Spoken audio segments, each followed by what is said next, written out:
There's a common question in spiritual, people, whether any kind of yoga is necessary for our spiritual evolution. Now, what is yoga?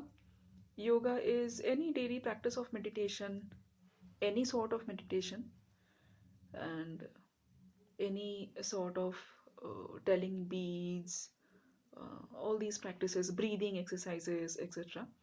So, any form of yoga is necessary. Why? Because it prepares our mind and body to grasp and tolerate the higher energies. That's where yoga comes in. That is why yoga is necessary.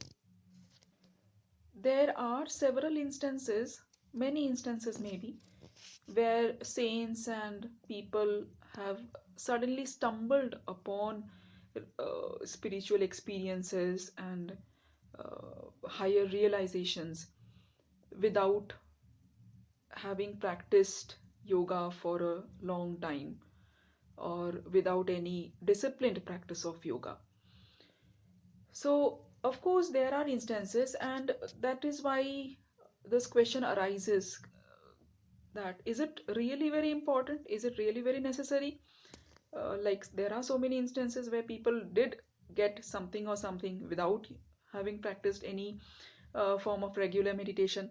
But then it is necessary if we want to achieve something, then of course we have to work our way to it. See, what is the use of studying subjects which in schools and colleges, subjects like history or geography or maths and whatever, which might not be of any use to us in our practical life. Maybe we choose some other career, and those subjects will be of no use to us at that time.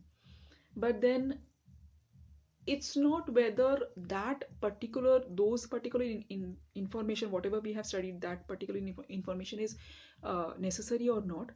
The thing is that we have trained our brains by reading all those subjects, all the variety of subjects, all the different fields. We have trained our brain, we have strengthened our brain, we have uh, grown our power of memory, we have grown our uh, capacity of understanding, we have grown our ability to associate different things which are which doesn't seem very interrelated at first. We have grown our capacity of expressing ourselves through literature. So it's all training our brain. So doesn't matter if that information is necessary or not necessary. But the thing is, class 1, class 2, class 3, all till class 10, and then class 11, 12, or the higher education, everything is training your brain. So then, as a grown up human being, we are prepared for life. We are prepared to take decisions, sensible decisions. We are prepared to understand the changes our country and society is going through. We are like more able to associate with people, to deal with people, to understand different psychology. So the whole process of going to school, sitting with all those classmates to hear different people, the teachers, the whole process, every hour has been a learning process. So it's all necessary to be a full-fledged, understanding, sensible human being. So in the same way, yoga is also necessary. Even reading spiritual books is necessary. People might think, what is the use of reading Vedanta or Gita or Upanishads and scriptures and this and that? It's all necessary. Why?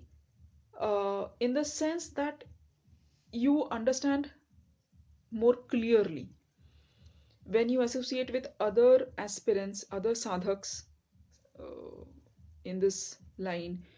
Uh, you are able to communicate your own experiences, you are able to understand what they want to say. Otherwise, it's like you are nowhere. You don't understand what they have realized. They don't understand what you have realized. These books are almost like a history of experiences that all spiritual aspirants have gone through. So when you have a religious feeling, a fervor, a phase, when you have a religious, spiritual realization, you understand at which level you are. You understand how much you have come. You understand how much of the path is still left to travel. You know exactly where you are standing. So it is necessary even to read scriptures. And of course, it's very necessary to have a regular spiritual practice, no matter what it be. A person might stumble upon a a spiritual realization, but then it comes and goes in a flash, and he has no control upon it. And if he wants it again, if he yearns for it again, then he doesn't know how he would have it again.